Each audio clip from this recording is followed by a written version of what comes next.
Hi, welcome to Crime Clueless. We're your hosts. I'm Jenna. And I'm Laura. It's the late afternoon of August 22nd, 2005, in a quiet suburb of Syracuse, New York. The kind of neighborhood where nothing really happens. Tree-lined streets, neighbors who wave, lawns that are just a little too well maintained. And inside one of those homes, something is very, very wrong. Because at 4:40 p.m., a 911 call comes in from a woman named Stacey Castor.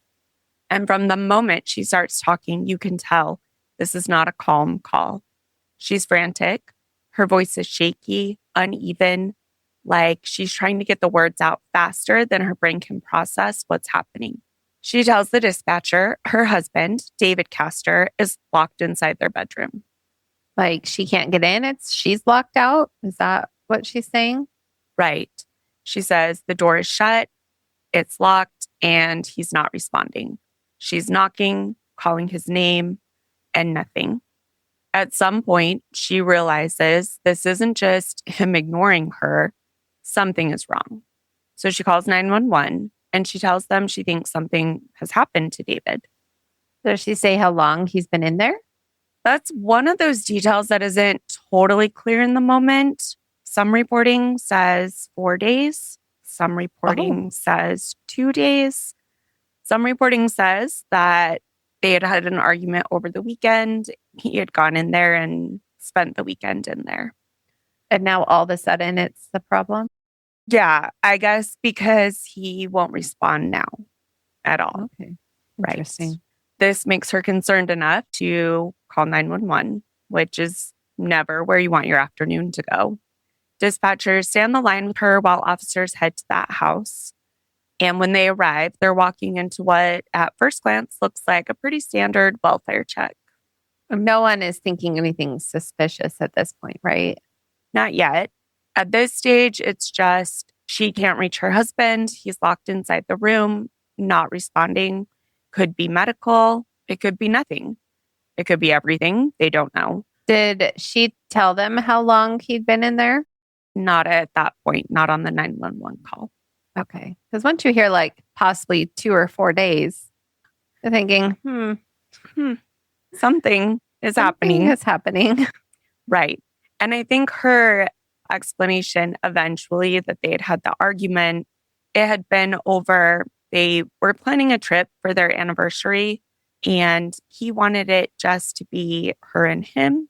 We'll get into it more later, but she wanted to take the whole family. So it's not even a massive big blowout fight. It was just a disagreement. Now, officers approach the house. They make contact with Stacey. She seems shaken, upset, emotional. She must think that something has happened to David to have this kind of reaction. When officers go to the bedroom door, it's closed. It is locked from the inside. Which already is kind of eerie, but if they're in a fight and he doesn't want to see or talk to her, that could make sense. Right. Now, because he isn't answering, officers, and because Stacey is called, officers force their way in. They literally kick the door in. And what they find inside the room immediately shifts the tone because there on the bed is David Castor. He's undressed, he's unresponsive, and there's vomit on the bed all around him. Oh, no. Yeah. Next to him, there's a few glasses. Some are empty, but one stands out because inside that glass is some kind of bright green liquid. And nearby, there's also a note. A note? Like what kind of note? Well, at first glance, it looks like a suicide note, which, I mean, is already a lot to take in. You've got the locked room, the unresponsive husband, this bright green something, and now a note. Is it pointing in one direction right away for the note? Yeah, it starts to form a picture, one that on the surface feels like it might explain everything. Emergency responders move in, they check for signs of life, but very quickly it becomes clear there's nothing they can do. David Castor is pronounced dead at the scene. That escalated really fast. It did. What started as a welfare check is now a death investigation. And in moments like this, everything becomes about the details. What's in the glass? What are the contents of that note? What happened in this room in the hours leading up to this moment? Right now, it looks like a tragedy.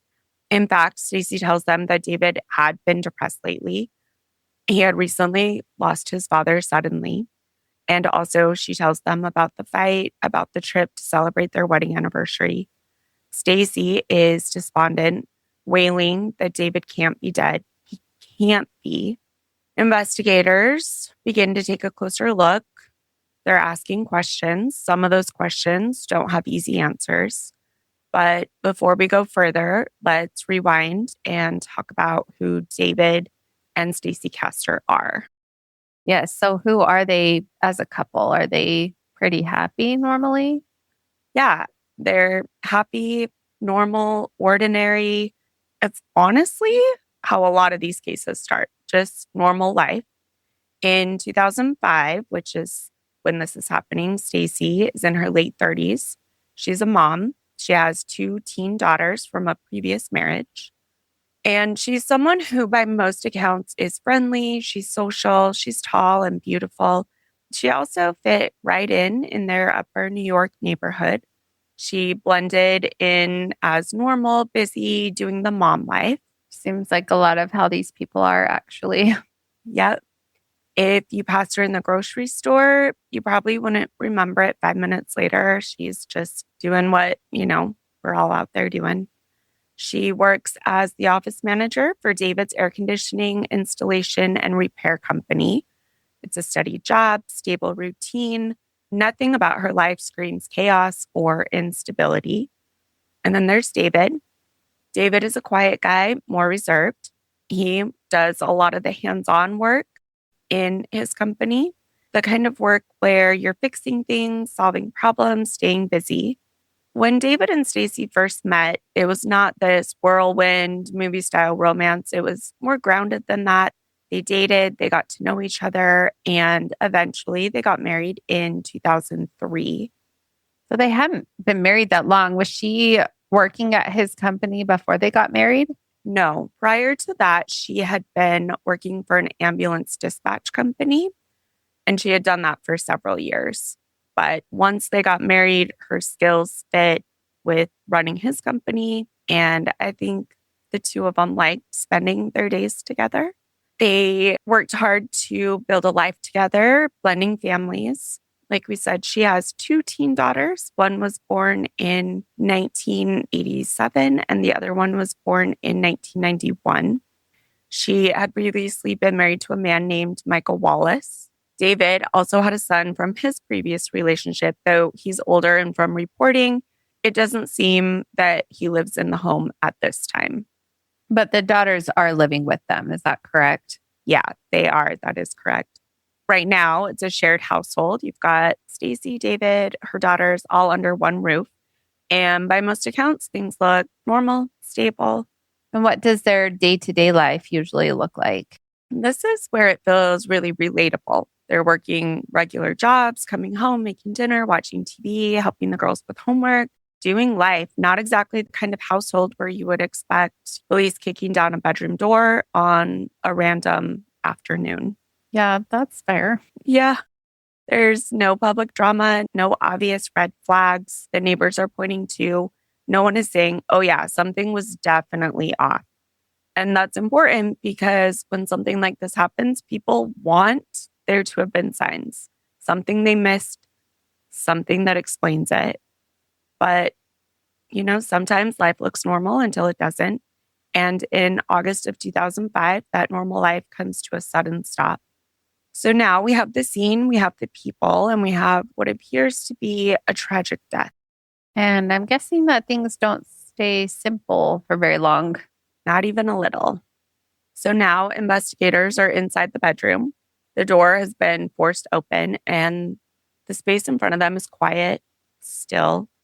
On the bed, David Castor, like we said, he's unresponsive. He's already gone by the time first responders arrived. That image alone is just heavy. Do we know how long he had been deceased at this point? I did not see that in the reporting. but he was beyond the emergency responders helping by the time they got there. Okay. So had been a bit. I'm not sure if Stacey ever said how long it had been that he hadn't been responding. I do believe that she had been at work earlier in the day and he hadn't shown up for work. I believe it was on Monday. Everything about this scene kind of screams, here's what happened, like cut and dry, right? But there are a few things that stand out. Like we said, next to David, there's the glass that has bright green liquid. It's not immediately obvious to investigators what that is, but it's there, close enough to suggest whatever happened here, that glass was part of it. Thinking he drank something. So, like you're saying, the scene looks very obvious of what it's supposed to look like. So he's there, Right. there's the note, there's the cup. Everything is just Mhm. what it's supposed to look like. Is that what you're saying? Exactly. Yes. Investigators look at that note. The contents of it starts to shape the narrative. The note suggests distress, regret.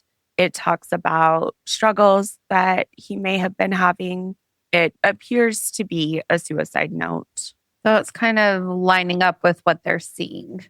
It is.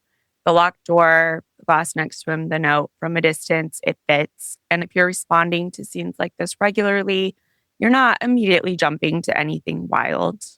Right. You're going to go with what's in front of you, what it looks like. Exactly. It looks like a suicide. He's locked in the room by himself. That's what it appears to be. That's normally, it seems like what they're going to go with. Exactly. You follow the evidence as it presents itself. But here's the thing, even when something looks straightforward, hopefully investigators look closer because details matter. And in this case, they start documenting everything: the position of the body, the placement of the glass, the note, the condition of the room. Is there a sign of a struggle or anything in the room? No obvious signs of struggle, nothing overturned, nothing chaotic, which again leans towards this idea that whatever happened here happened quietly, happened just with him. But they collect things anyways. They collect the glass, they collect the note, they take samples. Everything is preserved for testing. So they're still treating it carefully, even though it appears to be a suicide at this point. Right. They're not taking things at face value. And honestly, sometimes it's the smallest detail that ends up meaning the most. Based on what's in front of them, it is being approached as a possible suicide, a tragic one, sudden, maybe explainable, at least for now.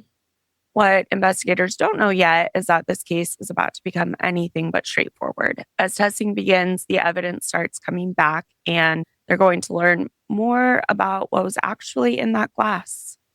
And I'm guessing that's where things start to change. Yes, that is where things start to get interesting. So, investigators, when they walked in there, talked about sometimes having a feeling, a gut feeling, like maybe this isn't exactly as clear cut as it's supposed to look like. Like maybe they were supposed to walk in, see the obvious note, close the case. But that feeling says collect everything, test everything, and see what comes back. Don't go with what's convenient, go with what's provable. So they don't just see the note and go case closed. Luckily, they were doing a lot more than that. Yes, exactly. Scenes can be misleading. People can stage things, and sometimes what looks simple is not. So they start doing what they would do at any unattended death. They collect everything. Let's start with the glass, the one that's near David. That seems to be the big question. What is that bright green liquid? Yeah, that is the big question. If someone did take their own life using a substance, that matters. So the liquid is collected and sent off for testing. Toxicology is going to break down exactly what's inside. We know not all substances behave the same way. Some are fast, some are slow, some are obvious, some are not. At the same time, they're not just relying on what's in the glass. They also want to know if what's in the glass matches what's in David's system. Yeah. So, like autopsy, toxicology reports from him, all of that stuff. Exactly. Full autopsy, blood samples, tissue samples, everything gets analyzed because One of their first questions is, did what's in the glass match whatever they find from the autopsy? And is this what's going to make them pause and say, maybe this isn't a suicide? Well, that, but also a few other things. Any unattended death inside a home, especially one involving some kind of substance, automatically gets scrutiny. And the stakes are too high to be wrong. If you call something a suicide when it's not, you can miss a homicide. And that's not something investigators are willing to gamble on. Now, Stacey resists the idea of an autopsy. On the surface, this does happen a lot. Families refuse autopsies for emotional, cultural, or religious reasons. But despite her objections, they do one anyways. There's something else in the room that feels very out of place. They find a turkey baster. Not exactly what you expect to find in a bedroom or at a death scene. No, that definitely feels out of place. It does. And that's exactly why they notice it. They were looking for things that don't quite belong, objects that don't match the environment, items that feel off. And turkey baster in a bedroom near a deceased person, that feels off.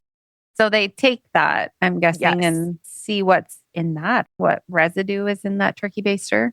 It gets bagged as evidence. Even if it turns out to be nothing, at least they didn't leave it sitting at the scene. And here's the key. They're not collecting it because they know what it means. They're collecting it because they don't. They do fingerprinting. They fingerprint everything in the room, the glasses, on anything relevant in the immediate area. If this is a suicide, you would expect certain patterns. You'd expect the person who drank from the glass to have handled it. Right. So they dust it, they process it, they look for prints. This is where it can get tricky when someone who lives in the house has prints found. Well, it makes sense. They live there.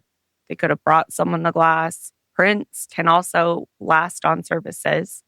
So they tell you who touched what. But sometimes prints can tell you more, like who didn't touch something. And for investigators, all of this, the glass, the body, the turkey baster, the prints, that's not about even proving one theory. They don't really have one theory. It is about eliminating possibilities. So basically, they're asking, what about this story actually holds up? Exactly. Right now, the story is a man alone in a locked room, drinks something, leaves a note. It looks like he completed suicide. One other thing nags at investigators. The scene shows that whatever David ingested made him violently ill, painfully so. And under the bed, there is a gun. They wonder why this painful, drawn out method. And as evidence starts coming in, investigators begin to look at this scene differently. Not all at once, just enough to start asking better questions. When toxicology results come back, they're going to answer at least one of those questions. And I'm going to guess that doesn't help with their suicide theory. Yeah, not exactly. When the results come back in, the liquid in the glass and the substance in David Castor's body match. Okay. It's antifreeze. Oh, Yeah, antifreeze. like car antifreeze? Mhm. The stuff you put in your radiator, which is already a little shocking on its own. But here's where it gets more important. Antifreeze isn't a typical suicide method. It's not quick, it's not simple, and it doesn't lead to an immediate loss of consciousness. It's something that causes a gradual medical decline, confusion, illness, worsening symptoms over time. It contains a chemical called ethylene glycol. And when it's ingested, the body metabolizes it into compounds that basically shut down your organs over time. Kidneys fail, the nervous system is affected. Without treatment, it is fatal. So if someone drinks it, they're not just going to quietly fall asleep. Exactly. And that's the thing investigators know. Antifreeze poisoning is not subtle. It causes confusion, but also nausea, disorientation. A small amount can be given without immediate suspicion. Symptoms can mimic the flu, fatigue, alcohol intoxication, meaning when someone is given it, the victim may not realize what's happening until it's too late. Yeah, that already feels off here. It does. Because now you have to ask if this was intentional. Why this? Why something that takes time causes all these symptoms? And there's another issue, the taste. Antifreeze has a sweet taste, which sounds harmless until you remember what it actually does. But even with that sweetness, it's still not something people just casually drink. It's not like you're confusing it with like lemonade. And you said it was bright green too. Yeah, Don't drink a lot of bright green things. No, this isn't a whoops, wrong cup situation. And investigators know for someone to ingest enough antifreeze to die, they would have had to consume a significant amount, which raises a very simple question. Why would somebody willingly do that? And because, like we talked about, it's not immediate, investigators now have to think about what that window of time looked like. Was he alone the entire time? Was someone else present? What was happening in those hours? And this is where their original narrative, the simple one, starts to feel strained because, yes, there is a note, but now you have this interesting method that requires deliberate consumption over a period of time with increasingly severe symptoms. So, how long would someone have to be drinking this for it to be fatal? It could be small amounts over months. It could be bigger amounts in a shorter period of time. With antifreeze, its half-life is approximately 4 to 6 hours. With higher concentrations, though, which, according to the National Library of Medicine, concentrations above 250 milligram per deciliter related to your body weight become zero. So 10 milligrams per kilogram per hour. And then it takes a lot longer for your body to process it. So it really is dependent on how much you weigh and if anything else is going on. It's progressively metabolized over 4 to 12 hours. But like we said, its byproducts are creating that crystallization on different organs. Mm-hmm. And it is something where if somebody accidentally ingested a small amount and they get medical treatment, they can survive it. So it's not like it's immediately fatal, even though it can. I did read about one case where someone tried to poison someone with antifreeze by putting it in their curry. And that person sought medical treatment, but they did lose hearing and their vision, but they survived. Oh, wow. Wow. I've read about others where it can make your kidneys completely shut down. So you are on dialysis for life, but you can survive. Interesting. Yeah. So definitely not as straightforward as it looked from the beginning here. Right. Investigators circle back. Now they know about the antifreeze. So now they're taking a second look at the scene itself. Well, let's go back to the glass that was found next to David. Because now we know what's in it. So now it's like who handled it? Exactly. If the working theory is that David spent all weekend drinking from that glass, then you'd expect to find his fingerprints on it. That's basic. Yeah, kind of the bare minimum there. When investigators process it and the results come back, they don't match this simple story either. I'm guessing his fingerprints aren't on there. They are not. They find 3 fingerprints on the glass, and none of them are David's. Then they move on to the note. And at first glance, the note seems to explain everything. It does what you would expect a note like that to do. It creates the narrative, but investigators don't just read the note and accept it. What do they do with it? They analyze it. Handwriting, language, structure. They look at how it was written, where it was written, and whether it makes sense in the context.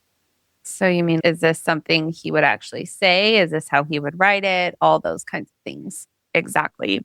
when a suicide note is genuine, they tend to follow certain patterns emotionally, structurally, even linguistically. And when something feels off, it gets flagged. So investigators are trying to confirm if he wrote the note or not. And they don't feel like this note was written by him. Super interesting. Yeah. At this point, they're not announcing anything, nothing's declared, but internally, there is a shift. It's subtle, but it's important because these pieces are not fitting together as cleanly as they should. So now it's not just what happened, it's did this happen the way we think it did? Exactly. When those questions start to take hold, there's one place investigators always go next: the person closest to the victim. Usually means the spouse. Yep, exactly. So now they're going to start taking a closer look at Stacey Castor. I wanted to ask you before, did they know whose fingerprints were on the glass? It was Stacey's fingerprints on the glass, Okay. but she lives at the house. So Right. that So doesn't it's not necessarily mean something. It means more that David's are not on the glass. Yeah. So did they have all of these answers before they talked to Stacey? Were they already suspicious before they talked to her? Not the first time they talked to her, but in future interviews, yes. They tried to not make it obvious. Investigators didn't want to walk in like, we think you did something. The first time they talked to her, they just wanted to find out timeline of events, very basic things. She is obviously very emotional and upset. When they bring her back in later, they're coming in knowing the toxicology, the fingerprints, things like that. And they're asking her some open-ended questions. They want to let her talk and they want to watch how she responds. Sometimes what people say matters, but sometimes how they say it matters even more, which is what they felt like. In the early conversation, Stacey is really emotional, upset, crying. Which is what you would expect if her husband just died. Exactly. And nothing about that on its own stands out. She just found her husband unresponsive. Of course, she's emotional. So, investigators start with the basics. Walk us through your day. When was the last time you saw him? What was going on in the house? Just a basic timeline. Right? Stacey tells them it was a normal day, nothing unusual.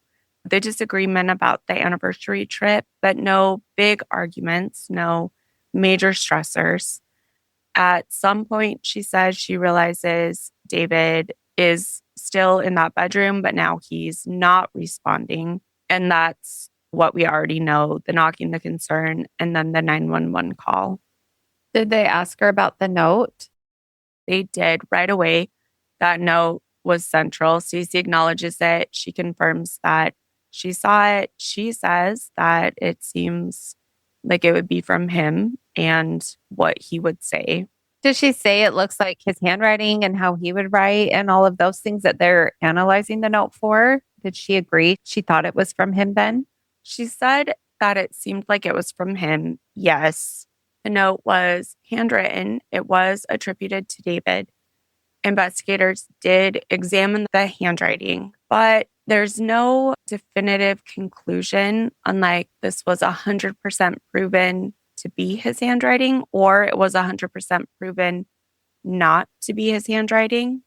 It could have been something he wrote like after having a lot of that in his system and being pretty much out of it, almost like somebody who is highly intoxicated being convinced to do something, Yeah. possibly, and this is just me speculating, but told, I'll call for an ambulance if you write this stuff down, or you know what I mean? Something like that. During their interviews, Stacey reinforces the idea that this absolutely could have been something that David chose to do, aligning with how his mood had been lately, according to her. They're also not just listening to what she's saying, they're watching. Like for her body language, things like that. Exactly. How quickly does she answer? Does she hesitate? Does she correct herself? Does anything feel rehearsed or overly certain? Nothing jumps out as this huge red obvious flag, but there are moments where her answers feel just a little too clean. What do you mean by that?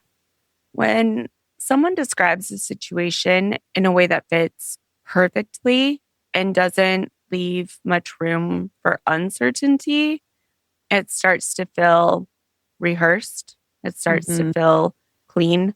In real life, especially stressful situations, people are messy. They don't have a perfectly lined up timeline. They don't have all the answers, where it feels like she did have all the answers. Interesting. Mhm. Investigators keep things neutral. They don't push, they don't accuse. Their goal isn't to confront her. It's just, we want to let her talk, let her explain. They take notes. And they're like checking her timeline against other things, Right. right? Yes. And, you know, that standard, they'll compare what she says to the physical evidence, to any timestamps they can find, to anything they can confirm or challenge her version of events. Everything that's being said sounds reasonable, but it just still doesn't feel fully settled. Were her daughters home during this? Did they have anything to say about the weekend? They were home. I have not read any comments from them on that weekend. I'm not sure if normal teenage stuff, hanging out with friends, not really paying attention. They didn't have the best relationship with David. He kind of made it seem to them that they weren't his kids, like part of the family, Hmm. but he's still expected to be able to parent them. Like, Yeah. in his point of view, it sounded like they're living in his house. So if I tell you to do something, you should do it right away the first time.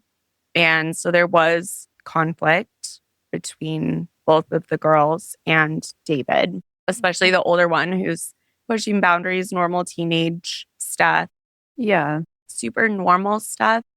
But I'm not sure if this weekend they were even really paying attention. They might have just been enjoying some freedom from any kind of chores, rules, etc., things like that. Yeah. They didn't comment that they heard a fight or anything like that. Not that I found. No. So they had this gut feeling about Stacey. Yeah. No definitive evidence, no proof, just something that makes them keep looking. And as they continue looking, they are about to uncover something that changes this case in a way that no one saw coming. This isn't the first time that Stacey Castor has lost a husband. Oh, really? Yeah. Once investigators realize that, this case stops being about one death and becomes much bigger. As investigators are reviewing evidence, talking to Stacey, they look into her background. And at first, it might not seem all that unusual. They learned that before she married David, Stacey was married to someone else. We know this is her second marriage. Her first husband was a man named Michael Wallace. Stacey had met Michael in 1984 when she was 17. They married. They had their first daughter, Ashley, in 1987, and a second daughter, Bree, in 1991. This is when Stacey was working as the ambulance dispatcher and Michael was a mechanic. They had struggled financially. I mean, got married young, both working hard, two daughters. They'd been together for years when in 2000, Michael dies suddenly. Oh, wow. Do we know what happened to him? At the time, it was ruled a heart attack. Now, he was only 38. It Okay. was unexpected, but not suspicious. He hadn't been feeling well towards the end of 1999. His family had told him, you need to go get this checked out. It's not normal to not feel good for a long time. Maybe there's Mhm. something going on. Yeah. And Before he managed to make an appointment and go in, he had that heart attack and passed away. Wow. Sad, really young. Yeah. Stacey left to raise her daughters alone, but now in 2005, investigators are looking at a different situation, another husband, another sudden death. Now they know this isn't the first time. Yeah, that's a lot. Yeah, it is. On its own, it could be nothing. People unfortunately lose spouses. It happens. But investigators are looking at a pattern. When something happens once, tragedy, but when it happens twice, now it's becoming part of the story. So now they're really starting to think something's off here. Yeah. They're not jumping to conclusions, but they're not ignoring it. Are these two events completely unrelated and just she has really awful, horrible luck, or are they connected? So they go back, they start looking into Michael Wallace's death. Even though it was ruled a heart attack, they're re-looking at it here. Yeah. Rulings are based on what's known at the time. Now they realize that in 2000, even though it was ruled a heart attack, they didn't do an autopsy. Mm-hmm. At the time, Michael's sister had really wanted an autopsy. You know, if someone passes away so young, she wanted to know, was there something genetic? Is there something I need to look out for? Is there something his daughters need to be checked for and keep an eye out for? But I was thinking that too. Right. Stacey had said, no, we don't need to second guess what the doctors said. They had been married and together for quite a while, and she was the one that got to make that decision. Just like she did this time. Yep, but she didn't get to make it. She tried to this time. Exactly. Yes. Investigators are starting to question, what if it wasn't a heart attack? How do they even go about investigating something like that? Really carefully and not lightly, because once someone has been buried, that's usually considered the end of their medical story. But they decided to exhume his body and do an autopsy, which is a big deal. Yeah. Yeah. It requires legal approval and justification. It means that investigators had to have enough reason to question the original conclusion. By 2007, they felt like they had enough. So they move forward and Michael Wallace's body is exhumed. Well, that alone is just unsettling. It is. You're opening something that everyone thought was already understood. They do forensic testing, and even though time has passed, there are still ways to detect certain substances. Investigators are specifically looking for anything that wouldn't belong. This had really been attributed to natural causes at the time. When the results come back in Michael Wallace's system, they find antifreeze. Of course they do. Mm-hmm. The same substance that they have found now. That changes everything. Yeah, it's the exact same. That's wild. Yes, not a coincidence. This is like that one case, the guy who killed multiple wives. Tony Henthorne. Yes. The other guy too.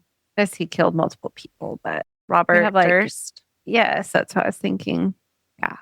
The other piece of evidence that we talked about, the turkey baster, they sent that for testing. On that, they found Stacey's fingerprints, not David's, which again, she lives in the house, so it makes sense.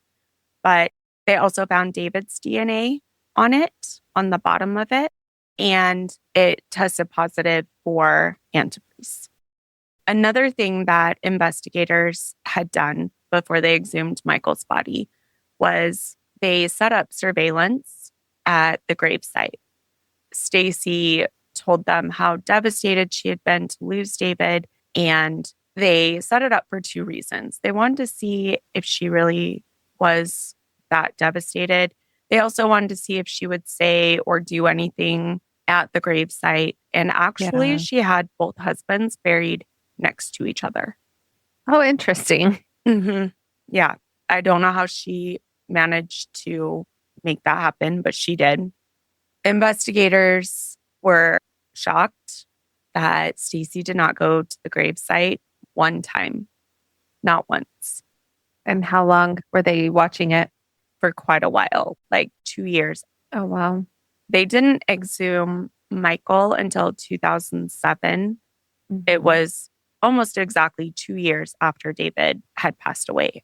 They spent a long time trying to fit these pieces together. They had also surveilled her house and done a wiretap on her phone.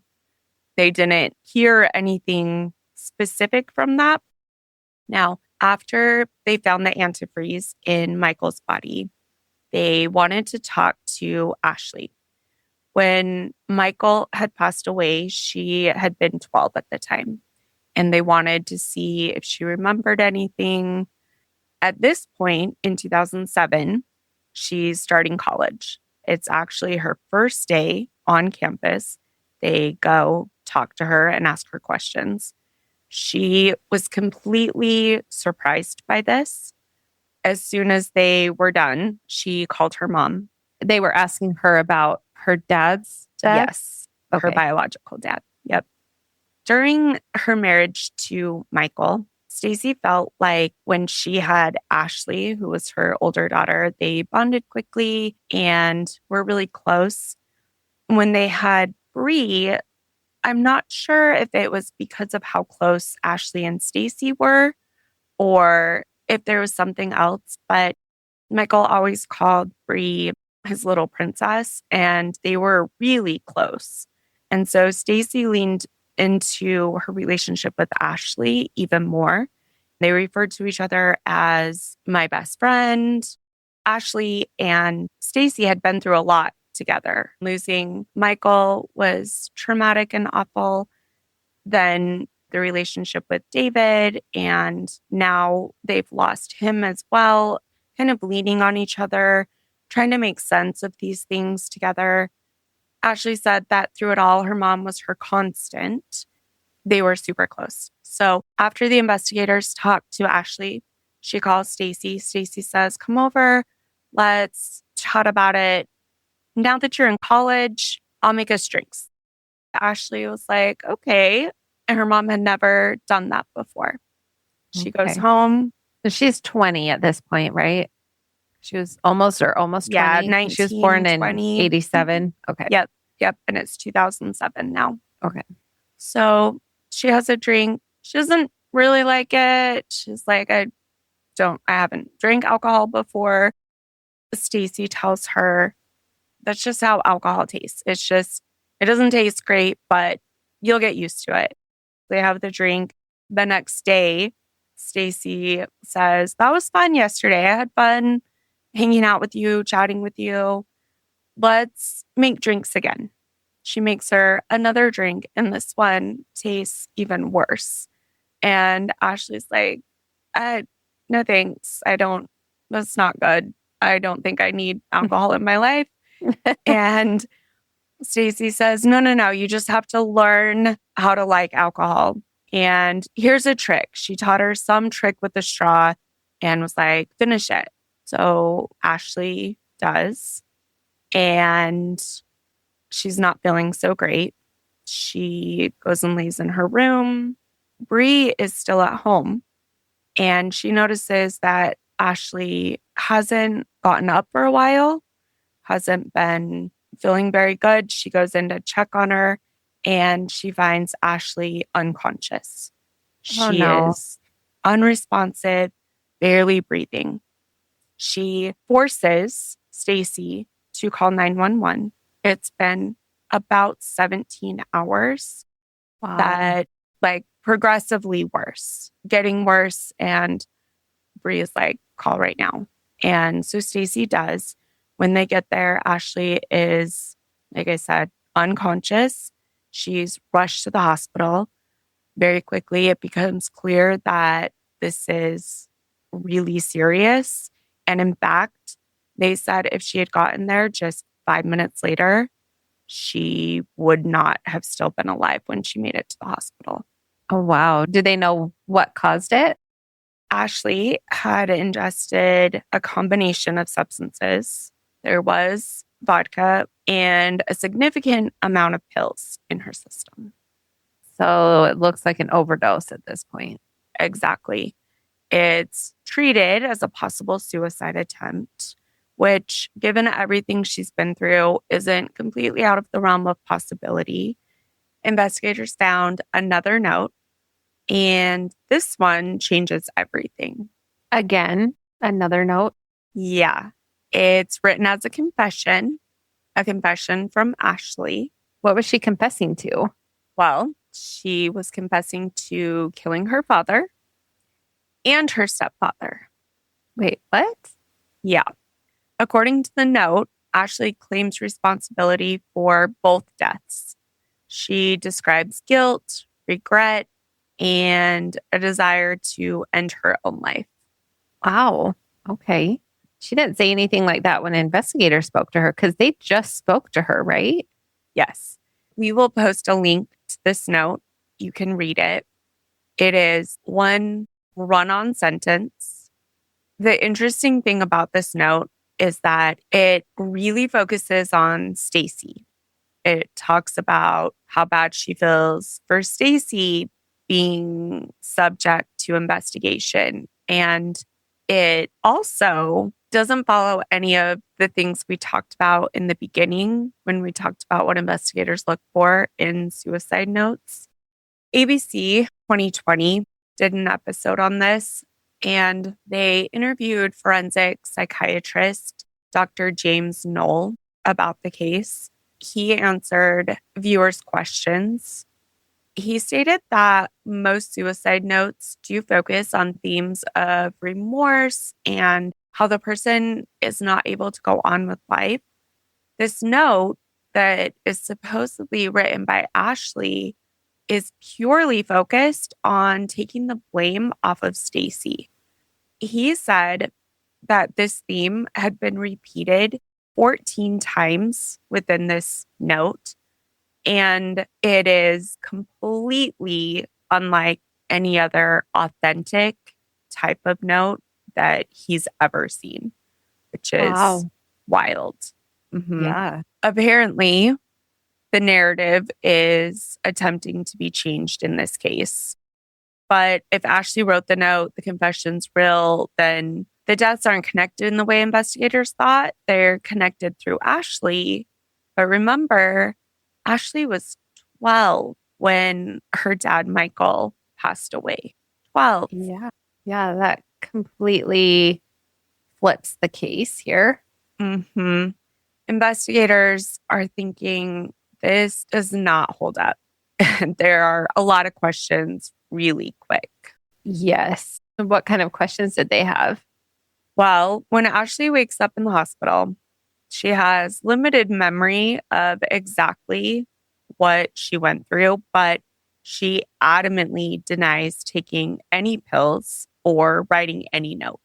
She tells them about the drink she had with Stacey. She says she had no intention of attempting suicide. She's firm. Investigators believe her. She also firmly denies writing any kind of note. I feel like they don't really trust anything anymore. I mean, nothing Mhm. seems to add up. It's all so off track from what it looked like. Yes. Yeah. On paper, this note seems to explain everything, but it isn't handwritten. Oh, This note is typed on a computer. So investigators start trying to trace it back. What computer was used? Who had access to it? When was it written? And that's where things really start to unravel. because you can obviously track that kind of stuff, right? Yeah, exactly. Computers leave the footprints, the timestamps, the user activity, save documents. And when investigators get a warrant to look at the various devices, they find the file with drafts written multiple times, all on Stacey's laptop. One her girls say they never used. They check when it was created. It was written during the day while Ashley was at school. Wow. So she obviously could not have written that. Right. No. The narrative that Stacey has tried to create completely falls apart. The confession or the note that was supposed to explain everything now becomes evidence itself, evidence that someone tried to create a story that wasn't true.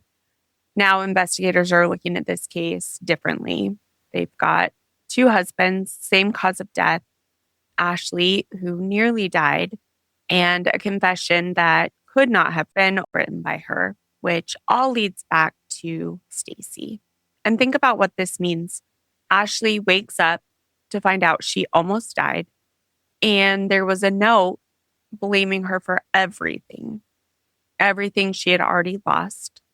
At this point, this isn't a question anymore. This is a case that investigators now understand in a completely different way than they did at the very beginning. From here, it moves towards the inevitable. Stacey is arrested and we go to trial. There is a courtroom where all of this finally comes together. Wow. I can't believe that she would put that on her supposed best friend, daughter, her daughter who's been through so much already. Awful. Awful. I cannot believe that. Yeah. And I'm sure we're going to get everything laid out in this trial, but just so terrible. So Terrible. terrible. By the time the case reaches the courtroom, it's 2009 and it's no longer complicated. It has become so much bigger. We've got two husbands who have passed away, a daughter who nearly didn't survive, and investigators have all of the evidence to back this up. Stacey is formally charged with the murder of David Castor and the attempted murder of her daughter, Ashley Wallace. What about Michael? Investigators believe that what happened to Michael was intentional, but they don't bring it into this case.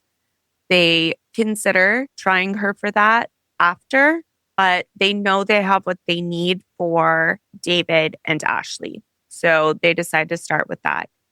They lay everything out, the antifreeze, the forensics, the timeline, the fingerprints, the computer evidence, the notes, everything.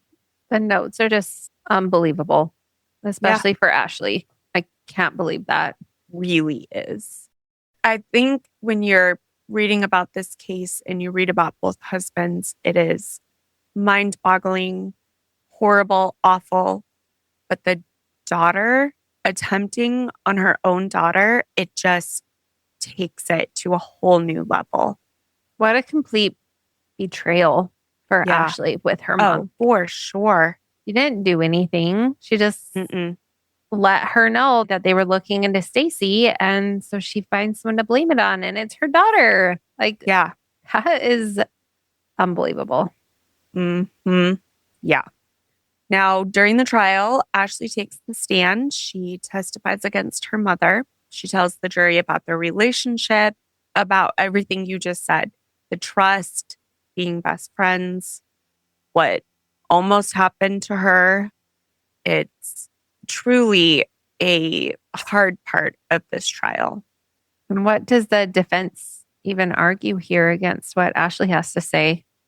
They try to maintain the original narrative that David's death was him completing suicide, that Ashley did attempt suicide and wrote the note. They try to poke holes in Ashley's version of events. They even tried to prove that she was actually, in fact, capable of murdering her own father at 12 years old. They argue that things are not what they appear, and they take it in such a bizarre direction. How do they claim both of those? Because Ashley's note claimed that she killed David. So how can they claim that David's death is a suicide and that Ashley's story is false and that she is responsible for all of that? Great point. I don't think they thought that through. I think they were like either one or the other. All we're trying to do is create doubt Doubt. We're not even, one or the other. It's one or the other. He either did it or Ashley did it, but not Stacey. Yeah. But you're absolutely right. It makes no sense. Stacey does take the stand to prove she isn't guilty. And we will post a link. There's a video on YouTube where you can see her cross-examination by the DA, who is described in everything as very mild-mannered, very even, very measured. And the reason that this video is on YouTube is because he just cannot with Stacey. He is fiery. He is combative. Her lawyer yells objection over and over and over because you can just tell that the DA Fitzpatrick is like, this is insane. I can't even believe that this human would do these things. Now, during his cross-examination, he points out that Stacey's fingerprints are on the note, but not Ashley's. Stacey claims that Ashley she doesn't really give like a reason why she killed both men, but she says mental illness. She has a mental illness. Fitzpatrick comes back and says, if that were true, why didn't you ever get help for Ashley? Ashley never exhibited any signs of mental illness, to be very clear. But if you're going to say that's the reason, why didn't you ever get her help? He also points out in the note, antifreeze is spelled anti-free 4 times. Now, he tells the jury that during one of Stacey's interviews with investigators, she said anti-free. They had asked her about her filling up a glass for David, and she responded that when she put the anti-free and then stopped and corrected herself and said, when I put the cranberry juice in it. Oh, okay. So whether she caught herself mid-word or that's how she says it, but it is spelled like that 4 times. And with all of this, they have all of the forensics, everything. The evidence is impossible to ignore. The trial lasted 4 weeks, and then the jury takes it. They deliberate for 4 days, and it was about 16 hours of deliberation. They found Stacey guilty of murdering David, guilty of attempted murder for Ashley, and guilty of trying to frame her own daughter for both murders. It's just so unbelievable. It's just so crazy.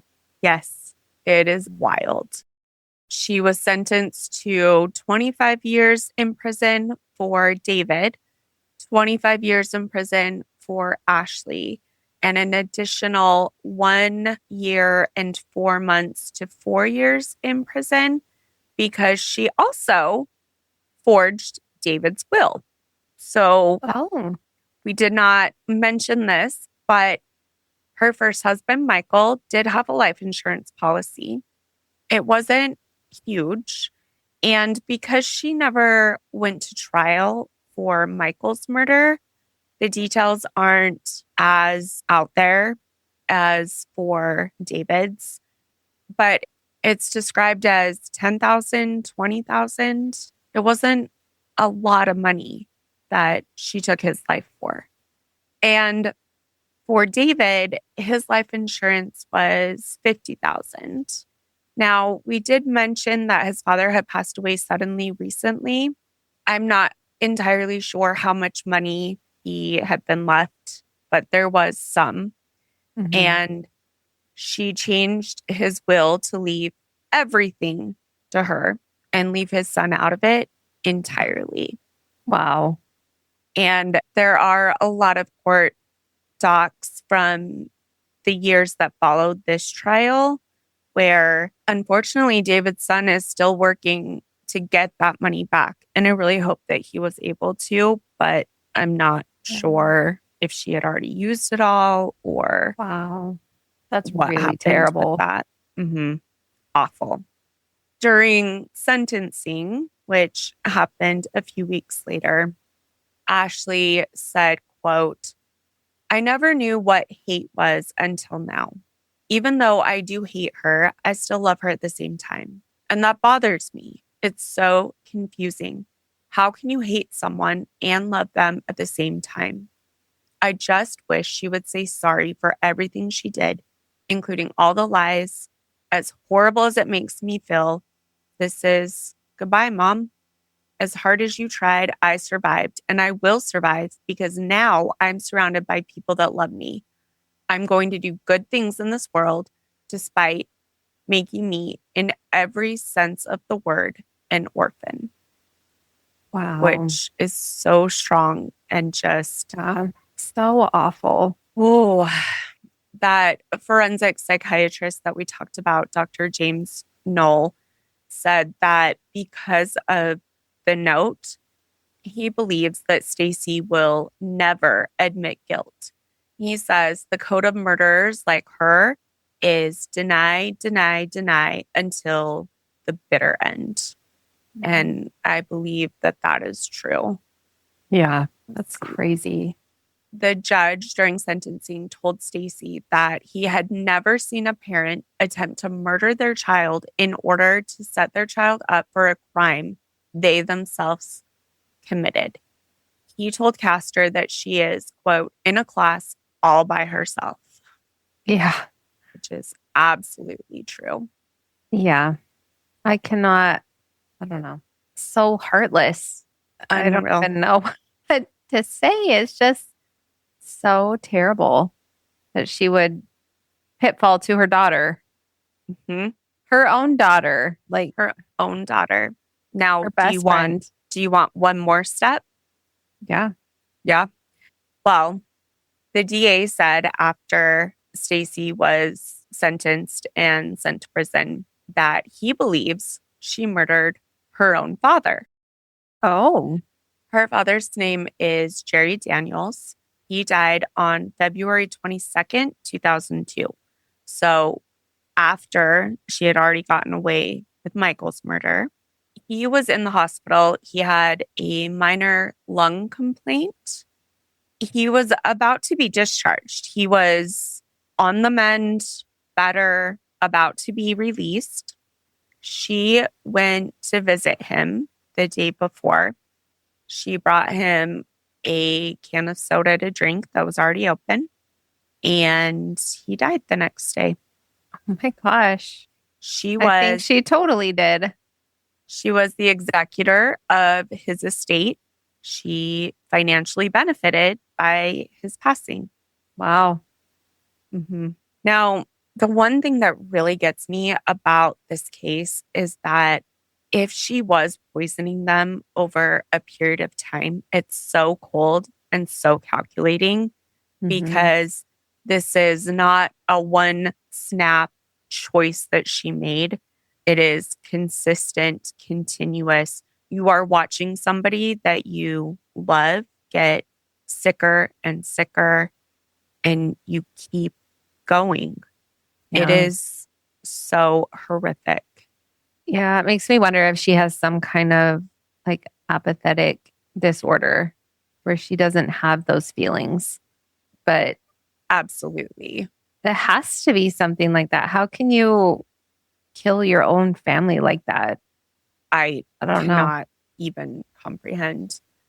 That psychiatrist that was on the ABC episode said that he does believe she is a psychopath, but he didn't personally interview her or work with her, so he can't diagnose her as anything. But from everything that he's read and learned about her, Yeah. that's his suspicion, which Yeah. makes sense.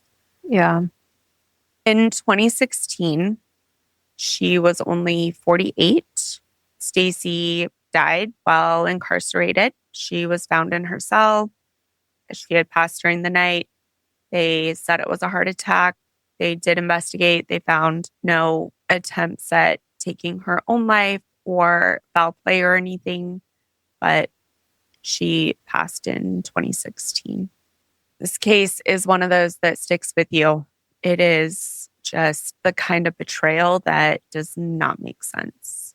It is horrifying. Yeah. I do feel like if there's anything to take from this case, it's that patterns matter, details matter.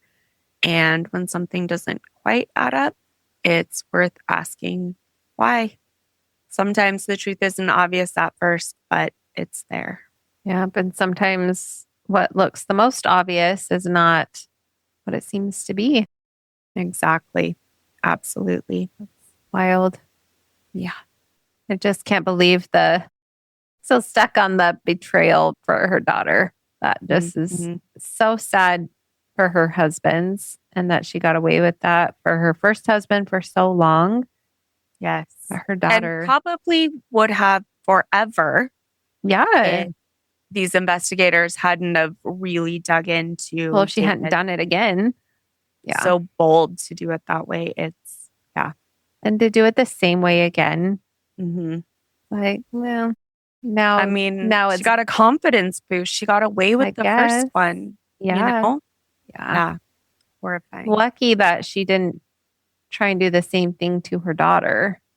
Mm-hmm. Because she could have, she could have caused, I think she was trying to get rid of her as quick as possible because she didn't want them finding out anything about her and to have someone to blame it on. She could have caused some serious damage to her daughter. Luckily, with an overdose, they can help and have medications reverse things. It was close. Yeah. But if she had given her a huge dose of antifreeze, who knows? She could have had some like kidney damage, or you mentioned other people had vision or hearing loss. Right. She could have had some problems that way. Yeah. So it's horrendous. I mean, thank goodness for Bree. Yeah. And she's like, hey, Mom, she's unresponsive in there. She's like, oh, she's fine. Right. Well, and there are reports in this I couldn't find in the trial docs, but there are reports that she was out in the backyard hanging out with friends while Ashley is inside comatose. Stacey was? Mm-hmm. Wow. Yeah. Truly, no, she does not care about human life or have any kind of connection, emotional, whatever. That's wild. Yeah. So that is what they now call the Black Widow of New York, Stacey Castor. Yep. Thank you for joining us for this episode of Crime Clueless. If you are looking for resources and like some of the things we mentioned, if you want to read Ashley's suicide note, you can. You can find all of that on our blog, which is on our website, crimeclueless.com. We would love to connect with you on social media. We're on Instagram, Facebook, TikTok, YouTube at Crime Clueless. We would love to hear your thoughts, theories, feedback, or any case suggestions. One final ask, if you would be so kind, we would appreciate if you would take a moment to leave us a rating or a review. It really is a fast, free, easy way to help out Crime Clueless, and your support helps us reach more listeners and grow our community. You can find Crime Clueless on all streaming platforms. And as always, remember, refuse to be clueless, careless, or caught off guard. Not today, murders. Bye. Bye, everybody.